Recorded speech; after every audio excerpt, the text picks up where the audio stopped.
ଏହି ଆଶ୍ରମ ଜଗଦ୍ଗୁରୁ ଠାକୁର ଶ୍ରୀ ଶ୍ରୀ ଶ୍ରୀ ଅଭିରାମ ପରମହଂସ ଦେବଙ୍କ ଗୋଟିଏ ଶାଖା ଆଶ୍ରମ। ବାବା ତ ପରିଚୟ ଦେଉଥିଲେ ଯେ ଆମର ଜଣେ ପୁରାତନ ପୂଜ୍ୟ ସନ୍ଥ ମହାତ୍ମାଙ୍କ ଇଚ୍ଛାଶକ୍ତି ବଳରେ ତାଙ୍କ ତତ୍ତ୍ୱାବଧାନରେ ଏହି ଆଶ୍ରମଟି ପରିଚାଳନା ହୋଇ ଆସୁଥିଲା। ଆମେ ବି ଦେଖିଛୁ, ପୂଜ୍ୟ ବାବାଙ୍କୁ ଦେଖିଛୁ, ତାଙ୍କର ଶିଷ୍ୟ ଭକ୍ତମାନଙ୍କୁ ଦେଖିଛୁ ଆଶ୍ରମକୁ ଯାଉଥିଲେ। ବାବା ପରିଚୟ ଦେଉଥିଲେ ସେ ଜଣେ ତତ୍ତ୍ୱଜ୍ଞ ଥିଲେ, ଜ୍ଞାନୀ ଥିଲେ, ବୟୋଜ୍ୟେଷ୍ଠ, ଶ୍ରେଷ୍ଠ, ଗରିଷ୍ଠ। ସେତେବେଳେ ଯେଉଁମାନେ ସବୁ ଭ୍ରମଣ କରୁଥିଲେ ଗୁରୁଜନମାନେ 2 ଜଣ ଲେଖାଏଁ ଭ୍ରମଣ କରୁଥିଲେ ଏବଂ ଠାକୁର ପଠାଉଥିଲେ। ପୁଣି ଯାହା ପୂଜ୍ୟ ଗୁରୁଜନମାନେ କହୁଥିଲେ ଯିଏ ଯେଉଁ ଅଞ୍ଚଳକୁ ଯିବା ପାଇଁ ଉପଯୁକ୍ତ, କେଉଁ ଅଞ୍ଚଳକୁ କିଏ ଗଲେ ଠିକ୍ ହେବ, ଠାକୁରଙ୍କର ପ୍ରଚାର ପ୍ରସାର ହେବ, ଠିକ୍ ଲୋକଙ୍କ ସମ୍ପର୍କରେ ଆସିପାରିବେ ଇତ୍ୟାଦି କଥାକୁ ବିଚାର କରି ସେ ଜଗନ୍ୟନ୍ତା ଅନ୍ତର୍ଜିଆମୀ ସେହି ଅଞ୍ଚଳକୁ ସେହିଭଳିଆ ସନ୍ଥ ମହାତ୍ମାମାନଙ୍କୁ ପଠାଉଥିଲେ। ତ ପୂଜ୍ୟ ଚକ୍ରଧର ବାବା ଏବଂ ଅନ୍ୟ ବାବାମାନେ ସବୁ ଏ ଅଞ୍ଚଳକୁ ଆସୁଥିଲେ, ବାବା ସବୁ ପରିଚୟ ଦେଉଥିଲେ। ସେ ଯାହା ହେଉ ସାଧୁ ସନ୍ଥମାନେ ଏଇ ସଂସାର କ୍ଷେତ୍ରରେ ଆମ ଅଞ୍ଚଳରେ ଭ୍ରମଣ କରିବାର ଅର୍ଥ ଯେ ଖାଲି ସିଏ କେହି କେହି କୁହନ୍ତି ଠାକୁରଙ୍କ ଭାଷାରେ ଠାକୁର କହୁଥିଲେ ଯେ ମାଧବପୁରୀ କରୁଥିଲେ, ପ୍ରେମ ଭିକ୍ଷା। କିନ୍ତୁ ତାର ମୁଖ୍ୟ ଉଦ୍ଦେଶ୍ୟ ଥିଲା ପ୍ରଭୁଙ୍କର ସମସ୍ତେ এই ଧର୍ମ ବିଷୟରେ ଜାଣନ୍ତୁ, ସଂସାର କ'ଣ, ଧର୍ମ କ'ଣ, ଅଧର୍ମ କ'ଣ, ଏ ସନ୍ଥମାନଙ୍କ ମାଧ୍ୟମରେ ଶାସ୍ତ୍ର ସେଥିପାଇଁ କହୁଛନ୍ତି କ'ଣ, ସାଧୁନା ଦର୍ଶନ ପୁଣ୍ୟ ତୀର୍ଥଭୂତା ହିଁ ସାଧବ। ସାଧୁସନ୍ଥମାନେ ଯେ କେବଳ ଭିକ୍ଷାବୃତ୍ତି କରିବା ପାଇଁ, ଭିକ୍ଷାବୃତ୍ତି ଅବଲମ୍ବନ କରିବା ପାଇଁ, ପେଟ ପୋଷିବା ପାଇଁ ବୋଲୁଥିଲେ ତାହା ନୁହେଁ। ଧର୍ମ ପ୍ରଚାର କରିବା ପାଇଁ, ଅନ୍ୟମାନଙ୍କୁ ପ୍ରେରଣା ଦେବା ପାଇଁ, ଉତ୍ସାହିତ କରିବା ପାଇଁ, ସନ୍ଥମାନଙ୍କୁ ଦେଖିଲେ ସମସ୍ତଙ୍କ ଭିତରେ ଭକ୍ତିଭାବ, ଭକ୍ତିପୂତ ଭାବରେ ପ୍ରଚାର ପ୍ରସାର କରିବେ। ସେ ଧର୍ମକୁ ସେ ଭକ୍ତିଭାବ ଆସିବ, ଜାଗ୍ରତ ହେବ ମନ ଭିତରେ, ସଚେତନ ଆସିବ ଇତ୍ୟାଦି କଥାକୁ ଚିନ୍ତା କରି ଚୈତନ୍ୟ ମହାପ୍ରଭୁ ଷଡ଼ଗୋସାଇଁମାନଙ୍କୁ ପଠାଇଲେ, ତୁମେ ଯାଅ ସବୁ ଜନସମାଜରେ ସବୁ ଧର୍ମ ପ୍ରଚାର ପ୍ରସାର କରିବ, ତତ୍ତ୍ୱଜ୍ଞାନ ବୁଝେଇବ, ଶରୀରାର୍ଥ କଥା କହିବ।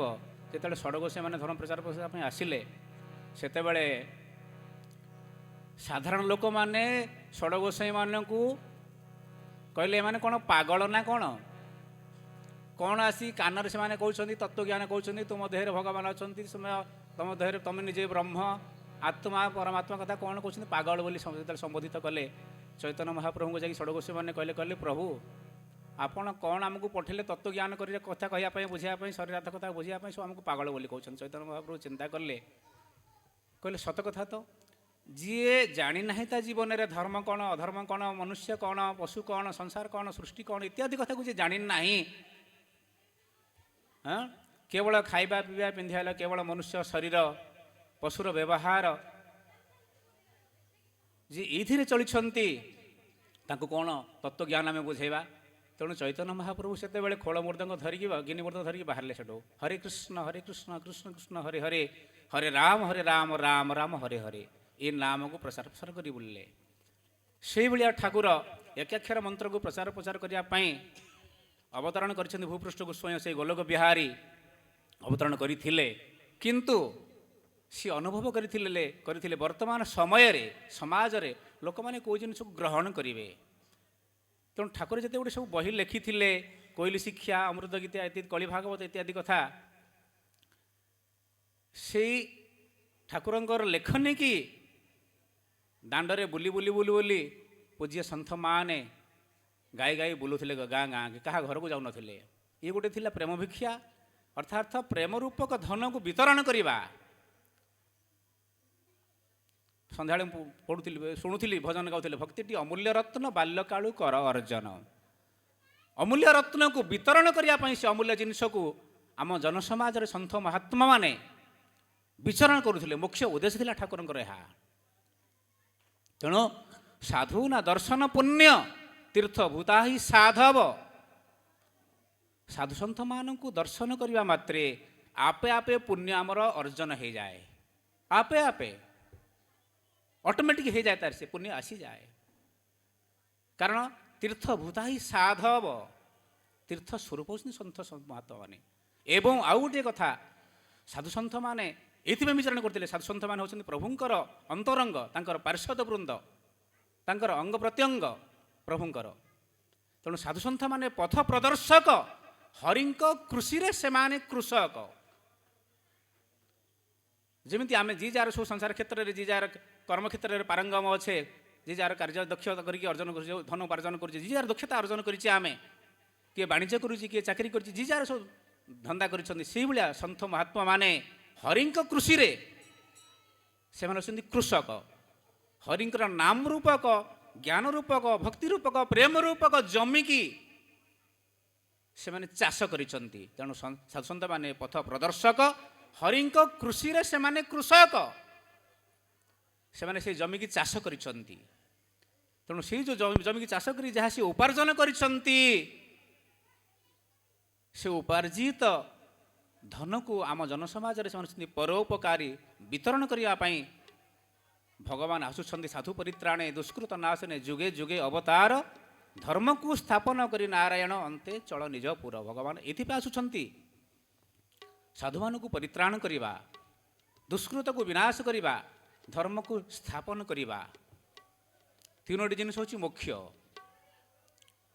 ତେଣୁ ଯୁଗେ ଯୁଗେ ଭଗବାନ ଆସୁଛନ୍ତି, ପ୍ରଭୁ ଆସୁଛନ୍ତି, ଅବତରଣ କରୁଛନ୍ତି ଭୂପୃଷ୍ଠକୁ, ଏବଂ ନିଜେ ନ କରିକି ତାଙ୍କର ପାର୍ଷଦମାନଙ୍କ, ଏଇ ସନ୍ଥମାନଙ୍କ ମହାତ୍ମାମାନଙ୍କ ମାଧ୍ୟମରେ ତାଙ୍କର ମହିମାକୁ ପ୍ରଚାର ପ୍ରସାର କରୁଛନ୍ତି। ତେଣୁ ସାଧୁସନ୍ଥମାନେ ପଥ ପ୍ରଦର୍ଶକ, ହରିଙ୍କ କୃଷିରେ ସେମାନେ କୃଷକ।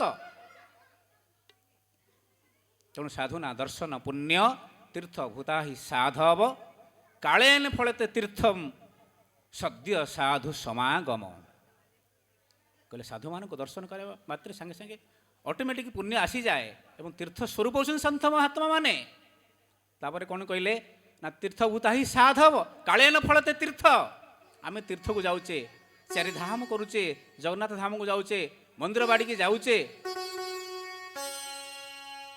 ମୁଣ୍ଡିଆ ମାରୁଛେ, ଦାନ ଧର୍ମ କରୁଛେ, ସେ ଦେବ ଦରବାରରେ ସେ ଦେବମୂର୍ତ୍ତିଙ୍କୁ ପ୍ରାର୍ଥନା କରୁଛେ, ପ୍ରଭୁ ଭକ୍ତି ଦିଅ, ଭାବ ଦିଅ, ଜ୍ଞାନ ଦିଅ, ମୋର ସଂସାରର ଆବଶ୍ୟକ ଜିନିଷ ସବୁ ପୂରଣ କରନ୍ତୁ, ଇତ୍ୟାଦି କଥା କାମନା ବାସନାକୁ ନେଇକି ଆମେ ତୀର୍ଥବ୍ରତ କରୁଛେ ଧର୍ମ ଅର୍ଜନ କରିବା ପାଇଁ। କିନ୍ତୁ ବାବା କହୁଥିଲେ, କୁହନ୍ତି କ'ଣ ନା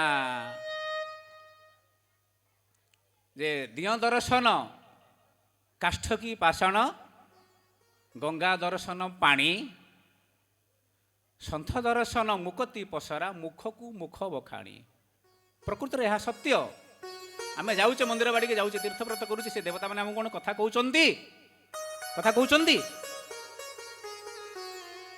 ଦିଅ ଦର୍ଶନ କାଷ୍ଠ କି ପାଷାଣ, କାଷ୍ଠ ନହେଲେ ପାଷାଣ ଆମେ ତିଆରି କରିଛେ, ଆମର ମନୁଷ୍ୟମାନେ ତିଆରି କରିଛନ୍ତି, ଆମର ଗୁରୁ ଗୁରୁଜନମାନେ ତିଆରି କରିଛନ୍ତି, ତାକୁ ପ୍ରତିଷ୍ଠା ଆମେ କରୁଛେ, ମନ୍ତ୍ରଭୂତ କରି ତାକୁ ଜୀବନ୍ତ କରୁଛେ, ଆମର ଭାବକୁ ସେଟା ପ୍ରକାଶ କରୁଛେ ମନ୍ତ୍ର ମାଧ୍ୟମରେ। କିନ୍ତୁ ସେ କ'ଣ କଥା କହୁଛନ୍ତି? ନା, କିନ୍ତୁ ଆମର ଭକ୍ତି ପୁଷ୍ପକୁ ଆମେ ଅର୍ପଣ କରୁଛେ, ସବୁ ତାଙ୍କୁ ଜଣାଉଛେ, ଭକ୍ତି କରୁଛେ, ମାନୁଛେ, କିନ୍ତୁ ସେ ଆମକୁ କଥା କହୁନାହାନ୍ତି।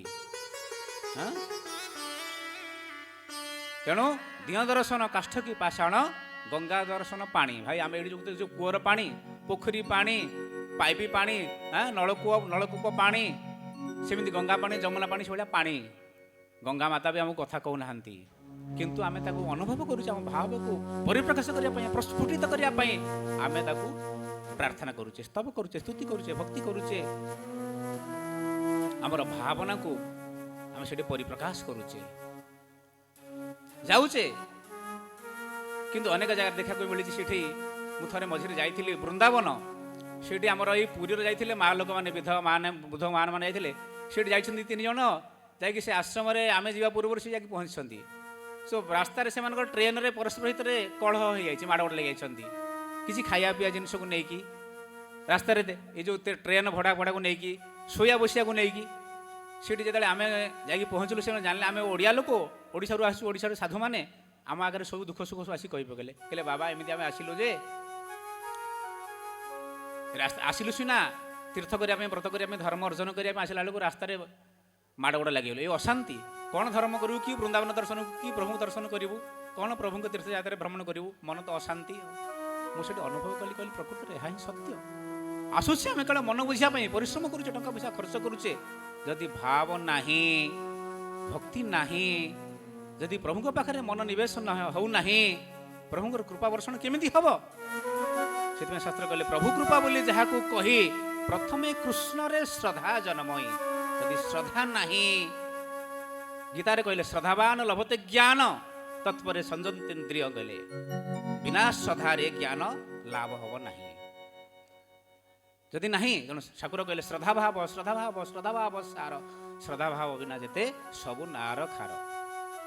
ତେଣୁ ସାଧନା ଦର୍ଶନ ପୁଣ୍ୟ ତୀର୍ଥଭୂତା ହିଁ ସାଧବ କାଳେ ନ ଫଳତେ ତୀର୍ଥବ୍ରତକୁ ଗଲେ ସେଟା ତାର ସମୟ ଅନୁସାରେ ଆମକୁ ପ୍ରାପ୍ତ ହେବ।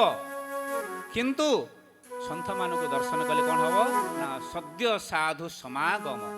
ସନ୍ଥ ମହାତ୍ମାମାନଙ୍କୁ ଦର୍ଶନ କଲା ମାତ୍ରେ ତତ୍କ୍ଷଣାତ୍ ପୁଣ୍ୟ ଅର୍ଜନ ହେଇଯାଏ, ଆପେ ଆପେ ତାର ସେ ଚାଲି ଆସେ। କାହିଁକିନା ତୀର୍ଥଭୂତା ହିଁ ସାଧବ। ତେଣୁ ସେଥିପାଇଁ ଠାକୁର କହିଲେ କ'ଣ ନା ଭଜ ଗୁରୁ କୃଷ୍ଣ ବୈଷ୍ଣବ ତିନି ନ କରିଣ ଭିନ୍ନା ଭିନ୍ନ। ଭଜ ଗୁରୁ କୃଷ୍ଣ ବୈଷ୍ଣବ ତିନି ନ କରିଣ ଭିନ୍ନ ଭିନ୍ନ। ଭଜ ଗୁରୁ କୃଷ୍ଣ ବୈଷ୍ଣବ ତିନି ନ କରିଣ ଭିନ୍ନ ଭିନ୍ନ। ମୃତ୍ୟୁଞ୍ଜୟ ସାଧୁ ସଙ୍ଗଜାର ଥାଇ, ମୃତ୍ୟୁଞ୍ଜୟ ସାଧୁ ସଙ୍ଗଜାର ଥାଇ ସେ କରେ ପ୍ରଭୁ ଦର୍ଶନ। କର ସାଧୁ ସଙ୍ଗ କର ସାଧୁ ସଙ୍ଗ କର ସାଧୁ ସଙ୍ଗ କର ସାଧୁ ସଙ୍ଗ। ସାଧୁ ସଙ୍ଗେ ପାଳଟିବ ଅଙ୍ଗ କର ସାଧୁ ସଙ୍ଗ କର ସାଧୁ ସଙ୍ଗ। ସାଧୁ ସଙ୍ଗେ ପାଳଟିବ ଅଙ୍ଗ କର ସାଧୁ ସଙ୍ଗ କର ସାଧୁ ସଙ୍ଗ। ଗାଇଲେ ବାଇଲେ କହିଲେ କି ହେବ ସାଧୁ ସଙ୍ଗ ଘର ଯାଇ। ଗାଇଲେ ବାଇଲେ କହିଲେ କି ହେବ ସାଧୁ ସଙ୍ଗ କର ଯାଇ। ଖୋଜି ଖୋଜି ଯଦି ସାଧୁ ବନ୍ୟ ପାଇ, ଖୋଜି ଖୋଜି ଯଦି ସାଧୁ ବଜ ପାଇ ସୁକର୍ମ ଥିଲେ ମିଳଇ। ସାଧୁ ସଙ୍ଗ କରି ସାଧୁ ସଙ୍ଗ କରି ସାଧୁ ସଙ୍ଗ କରି କୃଷ୍ଣଙ୍କୁ ପାଇଲେ ଗୋପନାରୀ। ସାଧୁ ସଙ୍ଗ କରି ସାଧୁ ସଙ୍ଗ କରି କୃଷ୍ଣଙ୍କୁ ପାଇଲେ ବ୍ରଜନାରୀ। ସାଧୁ ସଙ୍ଗ କରି ସାଧୁ ସଙ୍ଗ କରି ସାଧୁ ସଙ୍ଗ କରି କୃଷ୍ଣଙ୍କୁ ପାଇଲେ ବ୍ରଜନାରୀ। କୃଷ୍ଣଙ୍କୁ ପାଇଲେ ବ୍ରଜନାରୀ ଯୋଉ ଗୋପାଙ୍ଗନା ମାନେ ପ୍ରେମ ଭାଗ ତାଙ୍କର ଉତ୍ପତ୍ତି ହେଇଛି କେବଳ ଏହି ସାଧୁ ସଙ୍ଗଙ୍କ ଫଳର ମାଧ୍ୟମରେ। ତୁଳସୀ ଦାସ ମଧ୍ୟ କହିଲେ ବିନୁ ସତ୍ସଙ୍ଗ ବିବେକ ନ ହୋଇ ରାମ କୃପା ବିନା ସୁଲଭ ନ ଶୋଇ। ବିନା ସତ୍ସଙ୍ଗରେ ବିବେକ ଉଦୟ ହେବ ନାହିଁ। ପୁଣି ବିବେକ ତ ବିବେକ ଠାକୁର କହୁଛନ୍ତି ନିଶ୍ଚିନ୍ତ ବିବେକ ନ ହୋଇବା ଯାଏ ମନୁଷ୍ୟରେ ତୁ ନ ହୋଇବୁ ଗଣା। ବିବେକ ତ ବିବେକ, ଆମ ସମସ୍ତଙ୍କର ବିବେକ ଅଛି। ଆମେ ଜାଣୁଛେ ଯେ ଯାହାର ସଂସ୍କାର ଅନୁସାରେ ପୂର୍ବ ଜନ୍ମାର୍ଜିତ କର୍ମର ଫଳ ଅନୁସାରେ ଆମେ ଜନ୍ମ ନେଇଛେ, ସମସ୍ତଙ୍କର ବିବେକ ଅଛି, ମନ ଅଛି, ବୁଦ୍ଧି ଅଛି, ବିବେକ ଅଛି, ସବୁ ଅଛନ୍ତି। କିନ୍ତୁ ଠାକୁର କହୁଛନ୍ତି ନିଶ୍ଚିନ୍ତ ବିବେକ। ଯେଉଁ ବିବେକ ଜାଣେ ଯେ ବିବେକର କାମ କ'ଣ ନା ସିଏ ମନ ହେଉଛି, ମନର ସ୍ୱରୂପ ହେଉଛି ସଂକଳ୍ପ ବିକଳ୍ପ। ସିଏ କେତେବେଳେ ପାପ କେତେବେଳେ ପୁଣ୍ୟ, କେତେବେଳେ ଭଲ କେତେବେଳେ ଖରାପ ଚିନ୍ତା କରିବ, ତାର ସ୍ୱରୂପ ହେଉଛି ଏହା। ବୁଦ୍ଧି ସେ ବିଚାର କରିବ, କାର୍ଯ୍ୟକ୍ଷେତ୍ରରେ କୌଶଳ ପ୍ରୟୋଗ କରିବାର ନାମ ହେଉଛି ବୁଦ୍ଧି। ଯେକୌଣସି କାର୍ଯ୍ୟ କଲେ ଯେଉଁ ଆମେ କେମିତି କରିବା, କେମିତି କଲେ ଠିକ୍ ହେବ ଭୁଲ ହେବ, ତାର କୌଶଳ ଯିଏ ପ୍ରୟୋଗ କରିବା ଜାଣିଛି ସେ ପ୍ରକୃତରେ ବୁଦ୍ଧି ତାକୁ ଦେଇଛି ତାର ଜାଣିଛି। ମୁଁ ଠାକୁର କହୁଛନ୍ତି କ'ଣ ନା ବୁଦ୍ଧିଚକ୍ର ପେଶୀନାଥ ଦୈତଙ୍କୁ ନାଶ ସତତ ଯଦି ମୁଁ ତୁମ୍ଭ ଚରଣର ଦାସ। ଠାକୁର କହୁଛନ୍ତି ବୁଦ୍ଧିଚକ୍ର ବୁଦ୍ଧି ରୂପକ ଚକ୍ର ସୁଦର୍ଶନ ଚକ୍ର ଆମେ କହୁଛେ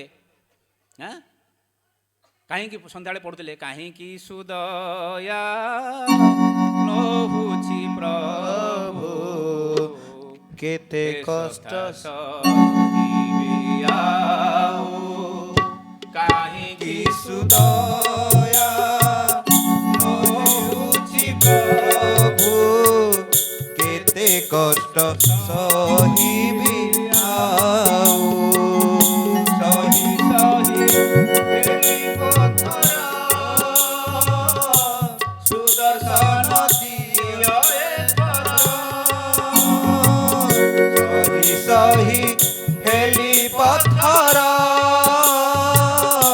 ସୁଦର୍ଶନ ଦିଅ ଏଥର ନିଷ୍ଠୁର ହୋଇଲେ ଆଉ ନ ଚଳିବ ନିଷ୍ଠୁର ହୋଇଲେ ଆଉ ନ ଚଳିବ ପ୍ରସାରି ଦିଅନ୍ତୁ ଅଭୟ ବାହୁ ପ୍ରସାରି ଦିଅନ୍ତୁ ଅଭୟ ବାହୁ କାହିଁକି ସୁଦୟା ନହୁଛି ପ୍ରଭୁ କେତେ କଷ୍ଟ ସହିବି ଆଉ କେତେ କଷ୍ଟ ସହିବି ଆଉ ସୁଦର୍ଶନ ଦିଅ ଏଥର ପ୍ରଭୁ ଆଉ ନିଷ୍ଠୁର ହେଲେ ଚଳିବ ନାହିଁ। କାରଣ ଭାବୁଛନ୍ତି ଦୟାମୟ ସର୍ବାନ୍ତର୍ଯ୍ୟାମୀ ଜୀବ ତ ସଦା ଅପରାଧୀ ତୁ ନାଥ କରୁଣା ବାରିଧି। ଏ ଜୀବ ସବୁବେଳେ ଅପରାଧ କରି ଆସିଛି ଏବଂ ଅପରାଧ କରୁଥିବ ପ୍ରତି ମୁହୂର୍ତ୍ତରେ କରୁଛି ପ୍ରତି ପାଦରେ କରୁଛି କିନ୍ତୁ ସେ ଦୟାମୟ ଶ୍ରୀହରି ଜଗନ୍ୟତା ଏଥିପାଇଁ ଆମେ ତାଙ୍କୁ ପ୍ରାର୍ଥନା କରୁଛେ ହେ ପ୍ରଭୁ ତୁମେବ ମାତାଶ୍ଚ ପିତା ତୁମେ ବନ୍ଧୁଛ ସଖା ତୁମେବ ବିଦ୍ୟାର ଦ୍ରବିଣ ତୁମେ ସର୍ବ ମମ ଦେବ ଦେବ ତୁମେ ହେଉଛ ମୋର ସର୍ବସ୍ୱ ପ୍ରଭୁ ତୁମେ ମୋର ମାତା ପିତା ବନ୍ଧୁ ସଖା ଦ୍ରବିଣ ସବୁ ଜ୍ଞାନ ଭକ୍ତି ସବୁ ତୁମେ ତୁମ ବ୍ୟତୀତ କିଛି ମୋର ଅସ୍ତିତ୍ୱ ନାହିଁ ପ୍ରଭୁ। ସେଥିପାଇଁ ଠାକୁର ପୁଣି ଯିଏ ଯେଉଁ ଭାବରେ ଡାକୁଛନ୍ତି ପ୍ରଭୁଙ୍କୁ ଯିଏ ଯେମିତି ଭାବୁଛନ୍ତି ପ୍ରଭୁ ତାଙ୍କୁ ସେଇଭଳିଆ କୃପା କରୁଛନ୍ତି। ଯିଏ ଯେଉଁ ଭାବରେ ଯେମିତି ଡାକୁଛନ୍ତି ଯିଏ ଯେଉଁଭଳିଆ ଭାବୁଛନ୍ତି ଠାକୁର ସେଥିପାଇଁ କହିଲେ ଯେ ଯେଉଁ ଭାବରେ ତୋତେ ଡାକଇ ପ୍ରଭୁ ସେହି ଭାବେ ତାକୁ ଦେଉ ଦର୍ଶନ ଯେ ଯେଉଁ ଭାବରେ ତୋତେ ଡାକଇ ପ୍ରଭୁ ସେହି ଭାବେ ତାକୁ ଦେଉ ଦର୍ଶନ ସେହି ଭାବେ ଧରୁ ରୂପ ମନୋରଥ କରୁ ପୂରଣ ସେହି ଭାବେ ଧରୁ ରୂପ ମନୋରଥ କରୁ ପୂରଣ ଯେ ଯେଉଁ ଭାବରେ ତୋତେ ଡାକଇ ପ୍ରଭୁ ସେହି ଭାବେ ତାକୁ ଦେଉ ଦର୍ଶନ ଯେ ଯେଉଁ ଭାବରେ ତୋତେ ଡାକଇ ପ୍ରଭୁ ସେହି ଭାବେ ତାକୁ ଦେଉ ଦର୍ଶନ ଗୋପୀଙ୍କୁ ତୁ ଶିଶୁ ମୋହନ କଂସକୁ ଯେ କାଳ ସମନ ଗୋପୀଙ୍କୁ ତୁ ଶିଶୁ ମୋହନ କଂସକୁ ଯେ କାଳ ସମନ ମୁରା ଦେଖେ ସହସ୍ର ଚତୁର୍ଭୁଜ ଦେଖେ ସେ ଉଗ୍ରସେନ ମୁରା ଦେଖେ সহস্র পাদ চতুর্ভুজ দেখে সে উগ্রসেন যে যেউ ভাবরে তোতে ডাকই প্রভু সেই ভাবে তাকু দেউ ଦର୍ଶନ ଯେ ଭାବରେ ତୋତେ ଡାକଇ ପ୍ରଭୁ ସେହି ଭାବେ ତାକୁ ଦେଉ ଦର୍ଶନ ଭକ୍ତ ହୃଦ କାରାଗାରରେ ବାନ୍ଧି ରଖେ ଭାବ ଡୋରିରେ ଭକ୍ତ ହୃଦ କାରାଗାରରେ ବାନ୍ଧି ରଖେ ଭାବ ଡୋରିରେ ସବରି ଚଖା ଫଳକୁ ଆନନ୍ଦରେ ଭରି ଭୋଜନ ସବରି ଚଖା ଫଳକୁ ଆନନ୍ଦରେ କରି ଭୋଜନ ଯେ ଯେଉଁ ଭାବରେ ତୋତେ ଡାକଇ ପ୍ରଭୁ ସେହି ଭାବେ ତାକୁ ଦେଉ ଦର୍ଶନ ଭକ୍ତର ତୁ ଦିନ ଜୀବନ ଭକ୍ତଟେ ତୋହରି ପ୍ରାଣ ଭକ୍ତର ତୁ ଜୀବ ଜୀବନ ଭକ୍ତ ଅଟେ ତୋହରି ପ୍ରାଣ ଭକ୍ତ ଭାବେ ତୁତ ହୋଇଲ ଭାବର ସପତି ଅଟେ ଅସୀମ ଭକ୍ତ ଭାବେ ଦୂତ ହୋଇଲ ଭାବର ସଗତି ବଡ଼ ଅସୀମ ଯେ ଯେଉଁ ଭାବରେ ତୋତେ ଡାକଇ ପ୍ରଭୁ ସେହି ଭାବେ ତାକୁ ଦେଉ ଦର୍ଶନ ଯେ ଯେଉଁ ଭାବରେ ତୋତେ ଡାକଇ ପ୍ରଭୁ ସେହି ଭାବେ ତାକୁ ଦେଉ ଦର୍ଶନ କହିବାଇ ଅଭିରାମ ଭକ୍ତ ଭାବ ଅଟଇ ଧନ୍ୟ କହିବାଇ ଅଭିରାମ ଭକ୍ତ ଭାବ ଅଟଇ ଧନ୍ୟ ଭକ୍ତ ଲାଗି ଧରା ଧାମେ ଯୁଗେ ଯୁଗେ ଦେବ ଜନମ ଭକ୍ତ ଲାଗି ଧରା ଧାମେ ଯୁଗେ ଯୁଗେ ପ୍ରଭୁ ପୁଅ ଜନମ ଯେ ଯେଉଁ ଭାବରେ ତୋତେ ଡାକଇ ପ୍ରଭୁ ସେହି ଭାବେ ତାକୁ ଦେଉ ଦର୍ଶନ ସେହି ଭାବେ ଧରୁ ତୁ ରୂପ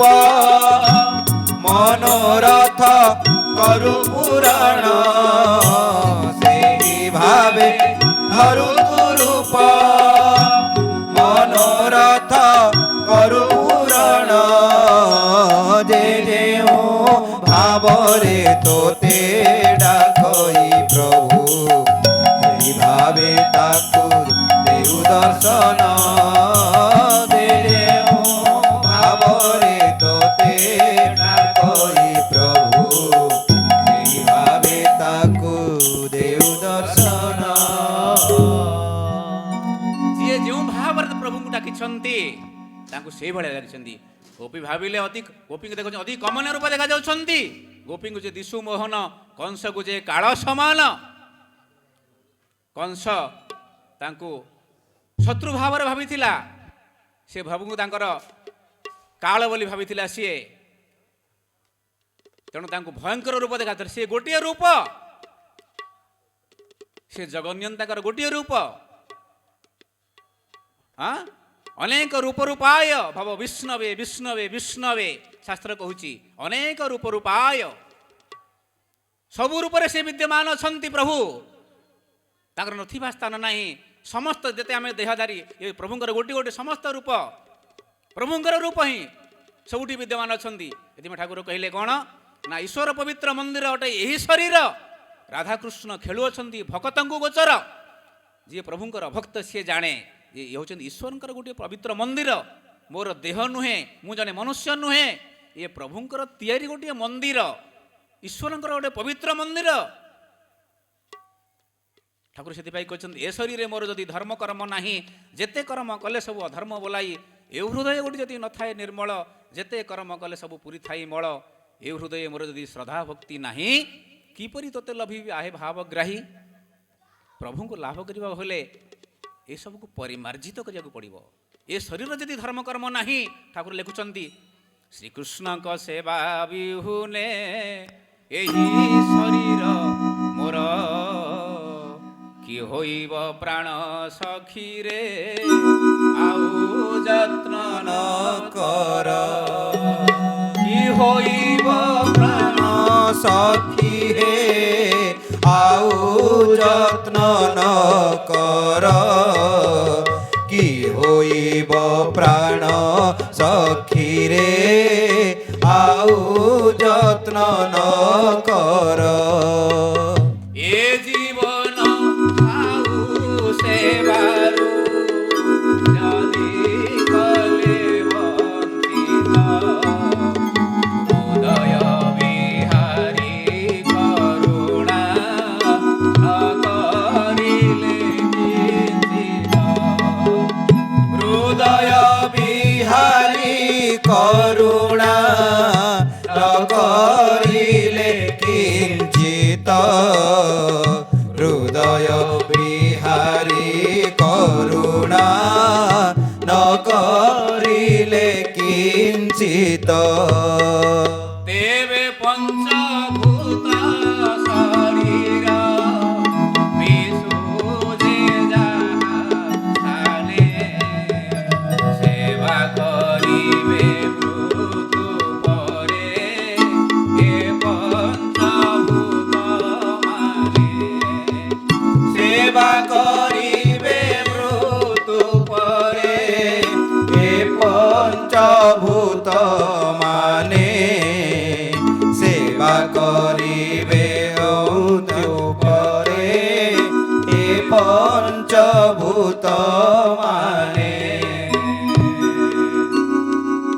ଶ୍ରୀକୃଷ୍ଣଙ୍କ ସେବା ବିହୁନେ ଯୋଉଥିପାଇଁ ପ୍ରଭୁ ଏ ଶରୀରକୁ ତିଆରି କରିଛନ୍ତି, ଯୋଉଥିପାଇଁ କି ସେ ଭୂପୃଷ୍ଠକୁ ଅବତରଣ କରିଛନ୍ତି, ଅନେକ ଜନ୍ମ ପୁଣ୍ୟ ଫଳେ ମନୁଷ୍ୟ ଜନ୍ମ ମହି ତଳେ, ଅନେକ ଜନ୍ମର ଅଳ୍ପ ଅଳ୍ପ ଟିକେ ଟିକେ ଟିକେ ଟିକେ ଟିକେ ଟିକେ ପୁଣ୍ୟ ସଞ୍ଚୟ ହେଇ ହେଇ ହେଇ ହେଇ 84 ଲକ୍ଷ ଯୋନି ଭ୍ରମଣ କରି ସାରିଲା ପରେ ପ୍ରଭୁ କୃପା ପରବଶ ହୋଇ ଆମକୁ ଏଇ ଦୁର୍ଲଭ ଶରୀରକୁ ଦେଇଛନ୍ତି, ଦୁର୍ଲଭ ମନୁଷ୍ୟ ଶରୀରକୁ ଦେଇଛନ୍ତି। ଦୁର୍ଲଭ ଜନ୍ମକୁ ବହି ବୃଥା କରୁଛୁ କିମ୍ ପାଇଁ? ଦେହ ଥିଲେ ସର୍ବ ପାଇ ଦେହ ଗଲେ ମିଳଇ କି, ଦୁର୍ଲଭ ଶରୀରକୁ ଆମକୁ ଦେଇଛନ୍ତି। ହଁ, ମର୍ତ୍ତେ ମନୁଷ୍ୟ ଦେହ ବହି ଦେବତା ହୋଇଲେ ମରଇ। ପ୍ରଭୁ ବି ଆସୁଛନ୍ତି ଭୂପୃଷ୍ଠକୁ ଅବତରଣ କରୁଛନ୍ତି, ଦେହ ଧାରଣ କରୁଛନ୍ତି, ନିର୍ଦ୍ଦିଷ୍ଟ ସମୟରେ ଚାଲି ଯାଉଛନ୍ତି। ଆମେ ବି ସମୟରେ ଚାଲିଯିବା, କେହି ରହି ନାହିଁ ରହିବ କେ ନାହିଁ ଭାଇ ଏ ରଙ୍ଗଭୂମିରେ, ସର୍ବେ ନିଜ ନିଜ ଅଭିନୟ ସାରି ବାହୁଡ଼ିବେ ଯେଝା କାଳେ। ସମସ୍ତେ ଆସୁଛନ୍ତି ଯାଉଛନ୍ତି, ଯିବା ଚାଲିଛି ଏବଂ ଚାଲିଥିବ। ପୁନରପି ଜନ୍ମ ପୁନରପି ମରଣ ପୁନରପି ଜନ୍ମ ଜଠରେ ଶୟନ, ଏଭଳିଆ ଚାଲିଥିବ। କିନ୍ତୁ ଯୋଉଥିପାଇଁ ଆମେ ଆସିଛେ ସେ କର୍ମ କରିବା ଦରକାର, ସେ କର୍ତ୍ତବ୍ୟ କରିବା ଦରକାର। ସ୍ୱଧର୍ମ ଶ୍ରେୟ ପରଧର୍ମ ମହାଭୟାଭୟ ଗୀତାରେ କହିଲେ, ସ୍ୱଧର୍ମକୁ ପାଳନ କରିବା ଆବଶ୍ୟକ।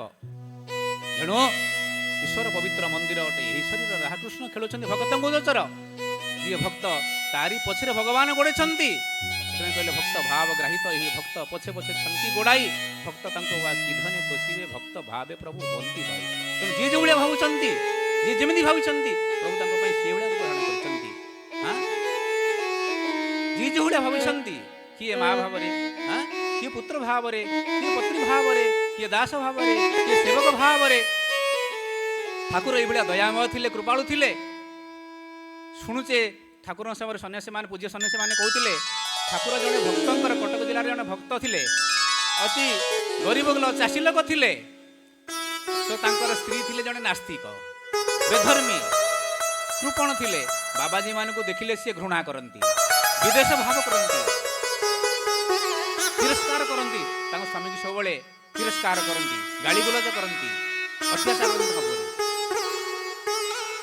ତ ଥରେ ସେ ବିଲକୁ, ତାଙ୍କର ବିଲକୁ ଯାଇଛନ୍ତି, ବିଲରେ ଘାସ ବାଛିବା ପାଇଁ ଯାଇ ଧାନ ବିଲକୁ।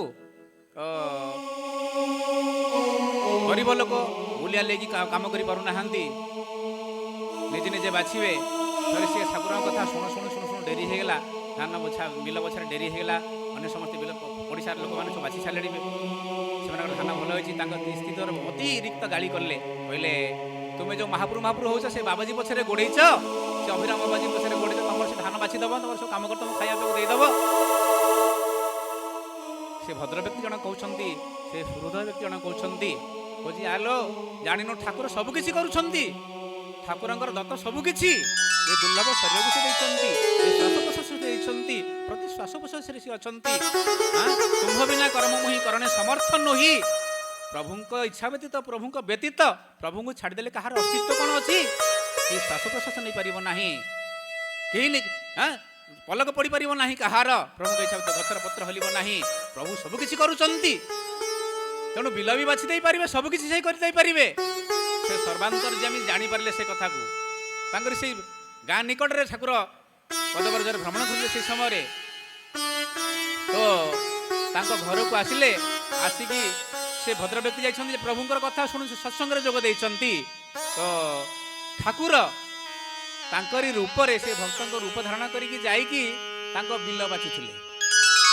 ଏବଂ 5 ଦିନରେ ଯେଉଁ ବିଲ, 5ଟା ଲୋକ ଯେଉଁ ବିଲ ବାଛି ପାରିବେ ଗୋଟେ ଦିନରେ, ଠାକୁର ଗୋଟେ ଦିନରେ ସେଇ ସବୁ ଜାଗା ବିଲ ଯାଇକି ବାଛି ଦେଇଛନ୍ତି, ଘାସ ବାଛି ଦେଇଛନ୍ତି। ବାଛି ଦେଇକି ଆସିକି ତାଙ୍କ ସ୍ତ୍ରୀ ଯେତେବେଳେ ପରଦିନ ଯାଇକି ଦେଖିଲେ, କହିଲେ ଆରେ ଯେ ମୋର ତ ସ୍ୱାମୀ ଏକୁଟିଆ ଯାଇଥିଲେ, 5 ଦିନର କାମ 5ଟା ମୂଲିଆ ଏତିକି କାମ କରିପାରେ, ଆଜି ମୋର ସ୍ୱାମୀ ଏତେ କାମ କେମିତି କରି ପକେଇଲେ? ଆଶ୍ଚର୍ଯ୍ୟ ହେଇଗଲେ, ସେ କିଛି ବିଶ୍ୱାସ କରିପାରୁନାହାନ୍ତି। ତାଙ୍କ ସ୍ୱାମୀକି ଆସିକି କହିଲେ, ହୟ ତମେ କ'ଣ ସବୁ ମୂଲିଆମାନଙ୍କୁ ଯାଇକି ଯାଇଥିଲେ ଯେ ଘାସ ସବୁ ବାଛୁଛ, ଆଜି ଗୋଟେ ଦିନ ସବୁ ବାଛିଦେଲ, ମୁଁ ତମକୁ ଗାଳି କଲି ବୋଲି? ନା ବିଲ ବଛା ହେଇଯାଇଛି, ମୁଁ ତ ଆଜି ବିଲକୁ ଯାଇନାହିଁ, ମୁଁ ଭୟରେ ବି ଘରକୁ ଆସୁନଥିଲି। କିଏ ବାଛିଲା ଆଉ ବିଲ? ବିଲକୁ ଯାଇକି ଦେଖିଲା ବେଳକୁ ସବୁ ଘାସ ବଛା ହେଇଛି, ସଫା ହେଇଛି ପୁରା, ଖାଲି ଧାନ ଅଛି, ଘାସ ଗୋଟିଏ ନାହିଁ। ସେଠୁ ଚିନ୍ତା କଲେ, କହିଲେ କିଏ ବିଲ ବାଛିଲା? ସେଠୁ ଭାବିଲେ, ଭକ୍ତଙ୍କ ହୃଦୟରେ ତ ପ୍ରଭୁ ଅଛନ୍ତି, ଘଟେ ଘଟେ ନନ୍ଦନନ୍ଦନ କାଳିଆରେ ଘଟେ ଘଟେ ତୋର ବାସ। ସେ ସେଇ ଘଟ ଘଟବାର ଅଛନ୍ତି। ସେ ଭାବୁକ ଭକ୍ତ ଚିନ୍ତା କଲା ପରେ ଜାଣିପାରିଲେ ଯେ ପ୍ରଭୁଙ୍କର ଏସବୁ କାମ, ସେ ସର୍ବାନ୍ତର୍ଯ୍ୟାମୀଙ୍କର ଏହି କାମ। ମୁଁ ମନେ ମନେ ଭାବିଥିଲି ଯେ ପ୍ରଭୁ ସବୁ କରୁଛନ୍ତି, ଏ କାମ କାହିଁ ନ କରିବେ? ସେ ଚାହିଁଲେ ସବୁ କିଛି ହେଇପାରିବ। ଅସମ୍ଭବକୁ ସମ୍ଭବ କରିବା ଶକ୍ତି ଯାଠାରେ, ବାଛି ମୁଁ ଚରଣ ପଛିଛି ଯାଠାରେ। ଯେବେଳେ ମୁଁ ଭାବିଥିଲି ପ୍ରଭୁ ଚାହିଁଲେ ସବୁ କିଛି ହେଇପାରିବ, ତେଣୁ ସେ ପ୍ରଭୁ ଏହି କାମ କରିଛନ୍ତି। ସେ ମୋର ବିଲ ଯାଇକି ଠାକୁର ବାସିଛନ୍ତି ଏ ଦିନ ହୀନର, ପ୍ରଭୁ ଏଇ କାମ କରିପାରିଲେ, ମୂଲିଆର କାମ କରିଛନ୍ତି। ସେ ନିଜେ ନିଜେ ଭାବିଲେ ମୁଁ ବିଷ ଖାଇକି ମରିଯିବି, ନହେଲେ ଯାଇକି କୁଆଡ଼େ ଯାଇକି ନେଇକି ମରିଯିବି, ଏ ଜୀବନ ଖାଇକି କ'ଣ ଆଉ ଲାଭ? ପ୍ରଭୁ ଯାଇକି ମୋର କାମ କରିବେ, ମୋ ଜମିରେ କାମ କରିବେ, ଠିକ୍ ମୋ ଜୀବନକୁ। ତ ସେତେବେଳେ ଯେତେବେଳେ ଯାଇଛନ୍ତି, ଉଦ୍ୟତ ହେଇଛନ୍ତି ସିଏ ଆତ୍ମହତ୍ୟା କରିବା ପାଇଁ, ଠାକୁର ଆସି ତାଙ୍କୁ ରକ୍ଷା କରିଛନ୍ତି। କହିଲେ ଆରେ ତୁ ଯାଇକି ଆତ୍ମହତ୍ୟା କରିବା ପାଇଁ ଯାଉଛୁ? ଆରେ ଭକ୍ତ କିଛି ମୋର ସବୁ, ଭକ୍ତ ମୋର ମାତ, ଭକ୍ତ ତାତ ମାତ, ଭକ୍ତ ହେଉଛି ମୋର ସର୍ବସ୍ୱ ସବୁ। ଏଇଥିପାଇଁ ତ ମୁଁ ଭକ୍ତ ପଛରେ ସବୁବେଳେ ଗୋଡ଼େଇଛି। ଭକ୍ତ ଭାବ ଗ୍ରାହିତ ଏ ଭକ୍ତ ପଛରେ ଭାଙ୍ଗି ଗୋଡ଼ାଇ, ଭକ୍ତ ତାଙ୍କୁ ଅଗା କିଧନେ କୋଷିବେ, ଭକ୍ତ ଭାବେ ପ୍ରଭୁ ଦେବାଇ, ହର ବ୍ରହ୍ମା ଲକ୍ଷ୍ମୀ ସହିତ ଏମାନେ ତ ନହିଲେ ଭକ୍ତ, ଏମାନଙ୍କ ଠାରେ ମୁଙ୍କାର ଥିବାରୁ କେବେ ପ୍ରଭୁଙ୍କର ଶ୍ରଦ୍ଧା ନଥାଏ। ଏମାନଙ୍କ ଠାରେ ମୁଙ୍କାର ଥାଏ, ବ୍ରହ୍ମା ଭକ୍ତ ନୁହନ୍ତି, ଲକ୍ଷ୍ମୀ ଯିଏ ଜଗତର ପଡ଼ିଦାତା ସିଏ ଭକ୍ତ ନୁହନ୍ତି ପ୍ରଭୁଙ୍କର, ହର ଶିବର ଭକ୍ତି ନୁହନ୍ତି। ଏମାନଙ୍କ ଠାରେ ମୁଙ୍କାର ଥାଏ, ଅହଙ୍କାର ଥାଏ, ପଦପଦବୀର ଲାଳସ ଥାଏ, ପଦପଦବୀର ଅହଙ୍କାର ଥାଏ, ବର ବଦେଶ ଏସବୁ ହିଂସା ଥାଏ। କିନ୍ତୁ ପ୍ରଭୁଙ୍କର ଭକ୍ତ ଇନ୍ଦ୍ର ପଦକୁ ମୁହିଁ, ଜଳ ବିମ୍ବ ପରିମଣଇ, ଉଚ୍ଚ ପଦନାଥ ହେ ଜୀବର ଶାନ୍ତି ନାହିଁ, ତୁମ୍ଭ ଶରଣାମୃତ ଚାଖିଛି ଯେ ଭଗତ, ଉଚ୍ଚ ପଦକୁ ସେହି ମଣଇ ତୁଚ୍ଛବତ, ହଇ ଅଭିରାମ ହେ କରୁଣା ପ୍ରେମ, ତୁମ୍ଭ ଦାସୀ କି ସତେ ହେବି ଭାଜନ। ଯିଏ ପ୍ରଭୁଙ୍କର ଭକ୍ତ ତାର ଏଇଭଳିଆ ଭାବ ଥାଏ, ଦୈନ୍ୟ ଭାବ। ଏଥିପାଇଁ ଚୈତନ୍ୟ ମହାପ୍ରଭୁ ତାଙ୍କୁ କହିଲେ, ସହବତୀ ମହୋଦୟ ଇଶାରା ଦେଇ ସାରିଲେଣି, ସମୟ ଅତିକ୍ରାନ୍ତ ହେଲାଣି, ଆଉ ସମୟ ନାହିଁ, ସମୟର ସଦୁପଯୋଗ କରିବା ଆବଶ୍ୟକ, ସମୟ ଜ୍ଞାନ ରହିବା ଆବଶ୍ୟକ। ମୋର ବାଣୀକି ବିରାମ ଦେବି। ତ ଏତିକି ମୁଁ କହି ପଦେ, ଚୈତନ୍ୟ ମହାପ୍ରଭୁ ବି ଯେତେବେଳେ ତାଙ୍କର ଜନ୍ମଗ୍ରହଣ କରିଥିଲେ ଭୂପୃଷ୍ଠରେ, ଧର୍ମ ପ୍ରଚାର କରୁଥିଲେ ଭକ୍ତମାନଙ୍କ ମାଧ୍ୟମରେ, ସେ କିଛି ଲେଖିନଥିଲେ, କେବଳ ଚୈତନ୍ୟ ଅଷ୍ଟାଶୋକ ନାମରେ, ଷଡ଼ାଶୋକ ନାମରେ 6ଟା ଶ୍ଲୋକ ଲେଖିଥିଲେ। ପ୍ରଥମ ଶ୍ଲୋକ ହେଉଛି କ'ଣ ନା, ତୃଣଦପି ଶୁଣିଚେନ, କହିଲେ ଭକ୍ତର ଲକ୍ଷଣ କିଭଳି ଆବଶ୍ୟକ, କିଭଳିଆ ଗୁଣ ହେବା। ତୃଣଦପି ଶୁଣିଚେନ ତରୁରୂପୀ ସହିଷ୍ଣୁନା, ଅମାନିନା ମାନ ଦେନା କୀର୍ତ୍ତନିଆ ସଦା ହରି। କହିଲେ ତୃଣଦପି ଶୁଣିଚେନ, ତୃଣ ଭଳିଆ ସେ ସବୁବେଳେ ମୁଣ୍ଡକୁ ତଳକୁ ପୋତିକି ଥାଏ, ସମସ୍ତଙ୍କୁ ସମ୍ମାନ ଦିଏ, ସବୁ ସମସ୍ତଙ୍କଠୁ ଛୋଟ ବୋଲି ନିଜକୁ ମନେ କରେ ଯିଏ ଭକ୍ତ। ଏଇଭଳିଆ ଭକ୍ତର ଯିଏ ଲକ୍ଷଣ ଯୋଉ ଭକ୍ତର ଥାଏ, ସିଏ ହେଉଛି ପ୍ରଭୁଙ୍କର ପ୍ରିୟ, ସିଏ ସଚା ଭକ୍ତ ପ୍ରଭୁଙ୍କର। ପ୍ରଭୁ ତାରି ପାଖରେ ହିଁ ଥାନ୍ତି। ସେଥିପାଇଁ କହିଲେ ନାହଂ ତିଷ୍ଠାମି ବୈକୁଣ୍ଠେ ଯୋଗିନା ହୃଦୟ ନଚ ମଦଭକ୍ତା ଯତ୍ର ଗାୟନ୍ତି ତତ୍ର ତିଷ୍ଠାମି ନାରଦ। ଏ ନାରଦ ମୁଁ କୋଉଠି ନଥାଏ, ବୈକୁଣ୍ଠେ ନଥାଏ, ଯୋଗୀମାନଙ୍କ ହୃଦୟ ନଥାଏ, ମଦଭକ୍ତା ଯତ୍ର ଗାୟନ୍ତି, ମୋର ଭକ୍ତ ଯୋଉଠି ମୋର କୀର୍ତ୍ତନ କରୁଛନ୍ତି, ମୋର ସେବା କରୁଛନ୍ତି, ପୂଜାର୍ଚ୍ଚନା କରୁଛନ୍ତି, ଭକ୍ତି ଭାବରେ ତନ୍ମୟ ହେଇକି ମୋର ଗୁଣଗାନ କରୁଛନ୍ତି, ମୁଁ ସେଇଠି ହିଁ ଥାଏ ବିଦ୍ୟମାନ। ସବୁଠି ସେଇଠି ସେ ଯୋଉଠି ଥାନ୍ତୁ, ଖୋଲା ଆକାଶରେ ହଉ, ଗଛ ମୂଳରେ ହଉ, ଗୋଟେ କୁଡ଼ିଆରେ ହଉ, ଯୋଉଠି ଥାଏ ମୁଁ ସେଇଠି ହିଁ ବିଦ୍ୟମାନ ଥାଏ। ସେଇଭଳିଆ ସେ ଭକ୍ତକୁ ପ୍ରଭୁ ଠାକୁର ବୁଝେଇଲେ, ତାହେଲେ ଆରେ ମୁଁ ତ ଭକ୍ତ ସେଇଥିପାଇଁ ଜନ୍ମ ନେଉଛି ପ୍ରଭୁଙ୍କର, ମୁଁ ସେଥିପାଇଁ ଆଉ କ'ଣ କରିବି, ମୁଁ ତ ସେଇଥିପାଇଁ ଭକ୍ତି ଭାବ ଟିକେ ପଛରେ ମୁଁ ଗଡ଼ିଛି ସବୁବେଳେ। ତେଣୁ ଚୈତନ୍ୟ ମହାପ୍ରଭୁ ତୃଣଦେବୀ ଶୁଣିଛେନ ତରୁରୂପୀ ସହିଷ୍ଣୁନା, ବୃକ୍ଷ ଭଳିଆ ଟିକେ ପରୋପକାରୀ ହୁଅ, ଗଛ ଭଳିଆ କିଛି ସମାଜର ସେବା କର, ଅନ୍ୟମାନଙ୍କୁ ସାହାଯ୍ୟ କର, ସହଯୋଗ କର ଏବଂ ଅମାନି ନା ମାନ, ଅନ୍ୟମାନଙ୍କୁ ସବୁବେଳେ ସମ୍ମାନ ଦିଅ। ଶେଷରେ କହିଲେ କ'ଣ ନା କୀର୍ତ୍ତନିଆ ସଦା ହରି, ସବୁବେଳେ ପ୍ରଭୁଙ୍କର ନାମକୁ ନଉଥାଅ, ପ୍ରଭୁଙ୍କର ଗୁଣଗାନ କରୁଥାଅ।